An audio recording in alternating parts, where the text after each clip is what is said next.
All right, what's up, YouTube? All right, so I recently had to buy a new car, right? So I was kind of stumped and didn't want to obviously make the mistake of buying another Mopar. None of that shit. None of the Jeeps, none of the Durangos, none of the Challengers, none of the Chargers. Nothing that they put a Hemi in, man. Okay? We're not doing none of that, right?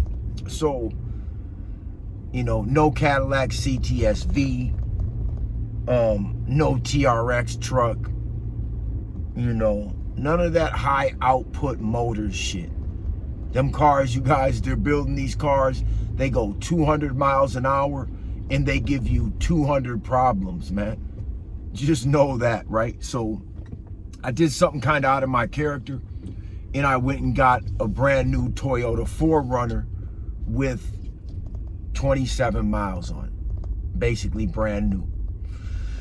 So when we went to the dealership, it was, and this is something that was hard for me to believe until I actually seen this, right? But people have been saying it's cheaper to buy new cars than it is to buy a used car. And I'm gonna explain to you guys why and what I just noticed, right? So they had a 2021 Toyota 4Runner with 25,000 miles on it for $54,000. Now, I got kind of lucky because there's a year waiting list to order a 4Runner because of COVID, okay? So somebody ordered this truck and ended up not wanting it or couldn't get it because of their credit or whatever the situation was, right? So it was sitting on the lot and the dude was trying to push me into a RAV4, right? And I'm like,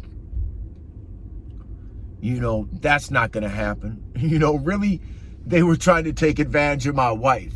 I won't say take advantage, but she don't really know what she's doing, right? So I'm like,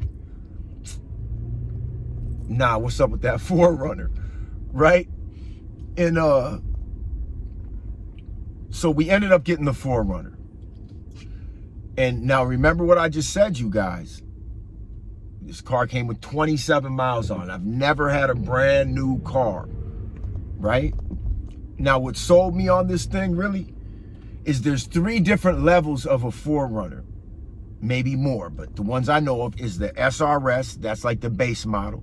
Then you have the TRD off-road, which I kind of like that one a little bit better. I have the Limited, which is the best one. It's got the moonroof. It's got the moonroof, right? But that ain't what sold me on the car. What sold me on the car is the back window goes down all the way. You know what I'm saying? So I was like, man, give me the 4Runner. I'm not a fool. But normally I wouldn't really go with the V6, right? But you just got to be smart in life, you guys. As I'm getting older, I'm just getting a lot smarter. Is what it is. And I just refuse to take any type of loss or deal with any type of bullshit. So I come out the other day and my neighbor's fixing his car. You know, fan went out. He's got a, I think it's an LS motor, but it's the VA, it's the Monte Carlo. It's like a fucking 2006 Monte Carlo, you know, and it's got the good, you know, it's got the V8 in it instead of the V6, but he has nothing but problems with that car. Nothing but problems. All the time he having problems, man. I had 23 problems with my Challenger. Then they start trying to steal my shit. Oh, man. So I just put my shit up north. I just don't ever see myself wanting to drive that car living in Minneapolis. Once I really, I'm gonna move to the suburbs, man. Once I move to the suburbs, then I might drive that car again. But until then, I'm done fucking with that car, man. I ain't fucking with that car no more, man. I was driving a 1996 Honda. My wife was like embarrassed. My wife was embarrassed when we, you know, when I would pull up to pick her up at work, and I'm just laughing like, I don't even care. It's like one of the only hoopties I ever had, but I was actually kind of putting her through it because I want her to see that having nice shit comes with a cost. And sometimes the cost is your life. And it's just not worth it to me. I'll pull up in a 96 in a Honda and embarrass your ass. I don't give a fuck. I know I'm gonna be alive though. I know that much. I know the 96 Honda ain't gonna get me killed.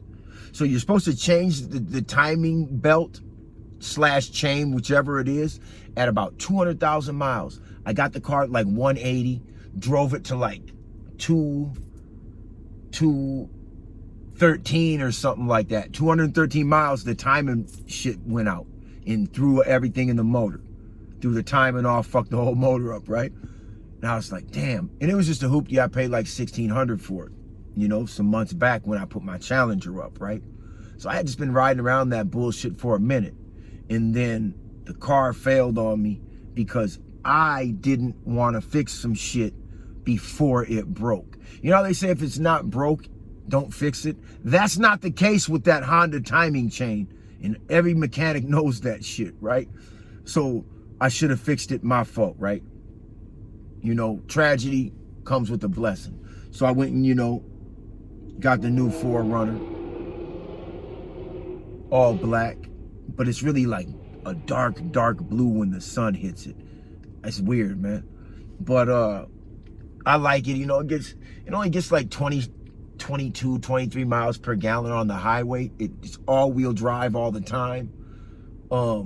It's got some other little features with traction and shit like that. It's got seat 7. It's got the seat in the back that pops up, the 2 seats that pop up for 2 more people, which I'll never have that many people in this car. I just can't see that. But yeah, you guys, you gotta be smart, man.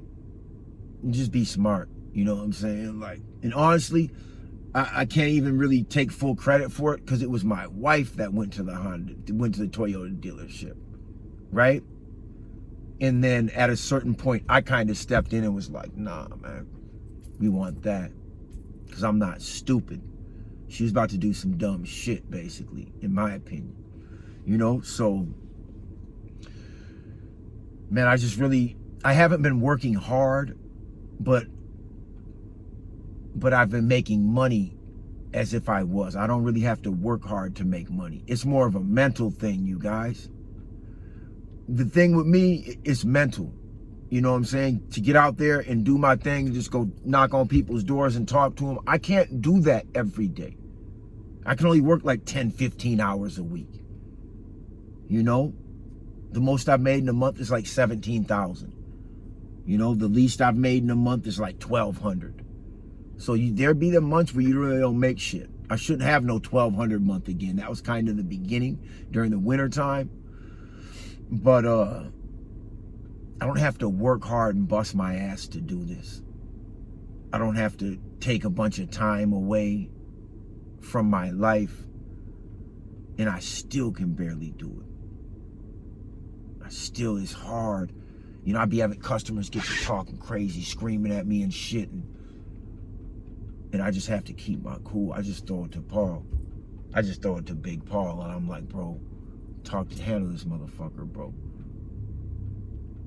Because I will fucking, I could put it like this, I could catch a body, and anytime there's money involved, I could catch a body if you play with my shit. I don't give a fuck what it's about. I don't give a fuck who you are. And I don't want to be pushed to that level. I really just want to quit everything, you guys, and just go live in like the middle of nowhere. You know? On like some nomad shit. Like, I just don't want to fuck with people, man. I don't. My nephew's sick with cancer.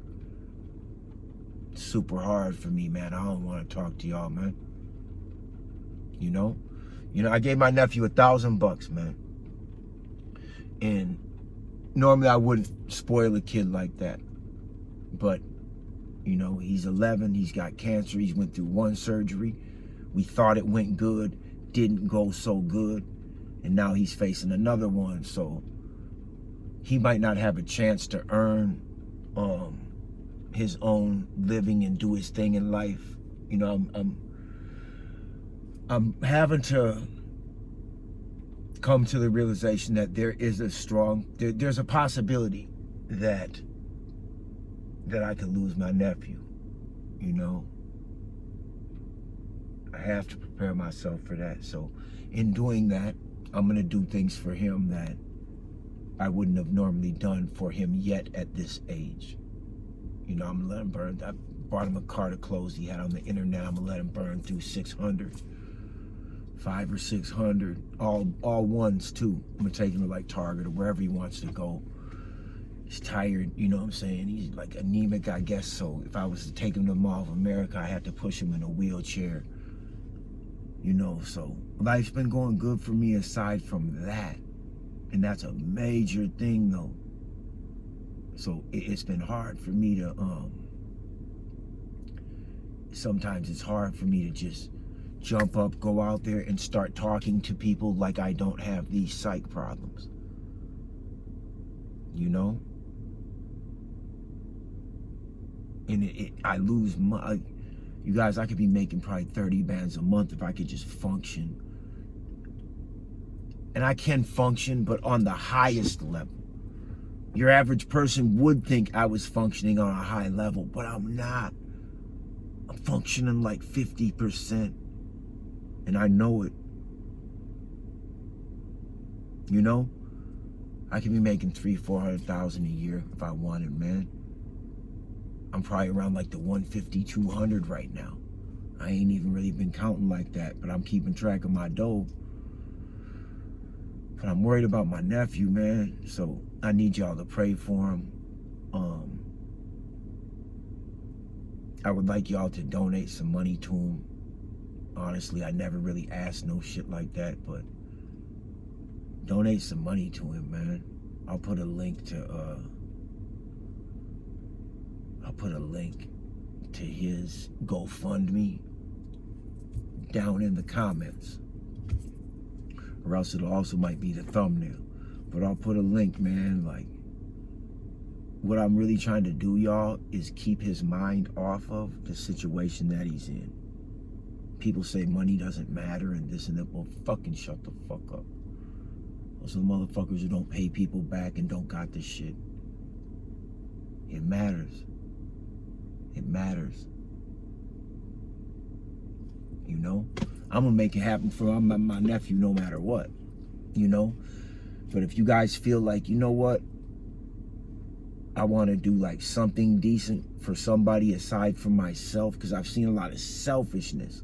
This situation, you guys, has made it so I don't want to talk to a lot of people, because I'm like, damn, you ain't even asked me about my little guy. People I've known decades, and I'm like, wow, that really makes me feel one kind of way. You know what I'm saying? My nephew's like almost like my son. When his dad died from cancer a couple of years ago. And he was like, Nick, you're gonna have to raise my son and look out for him and shit. Like, I know as far as like somebody as a role model, you're gonna be all he's got, bro. And honestly, you guys, I didn't tell him this, but I was mad at my brother-in-law when he said that shit to me, man. That was like when he first found out he had cancer. Bro, you saying this shit right away. He didn't fight the disease. He just let it take him out. You know what I'm saying? And maybe it wouldn't have been no different if he would have fought, but damn, bro. That you put a heavy burden on me, man. I wasn't ready for that. My nephew wasn't ready for that.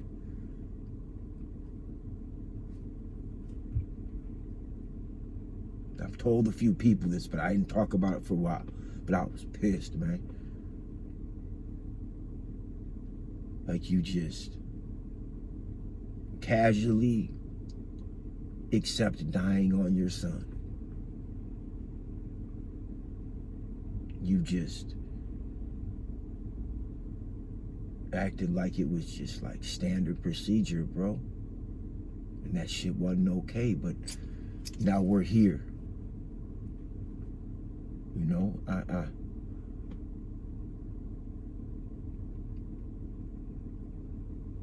I ain't mad at you now, but I was mad then. But I accept the responsibility now. But at the time, I felt like it wasn't fair for neither one of us.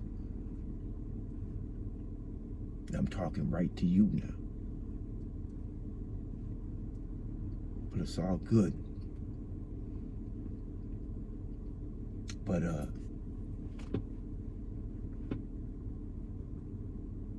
life will whip your ass, bro. Don't matter who you are. Whip your ass, boy.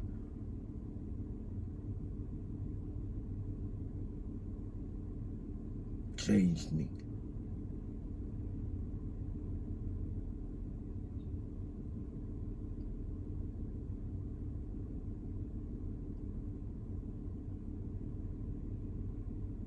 Yeah, so now my nephew's sick.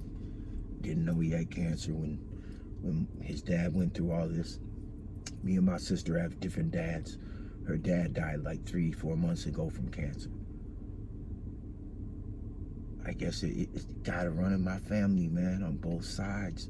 I have a female cousin that I was really close with when we were young, and she's fighting cancer right now, breast cancer.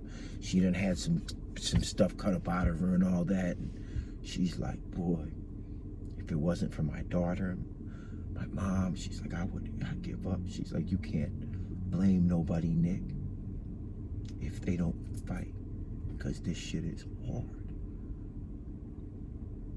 That's what she told me. And I get it.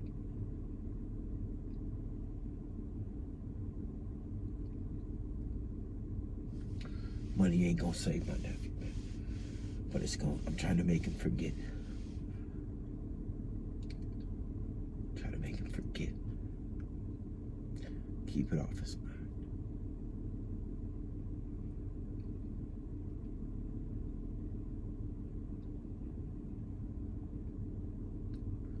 Keep it off his mind.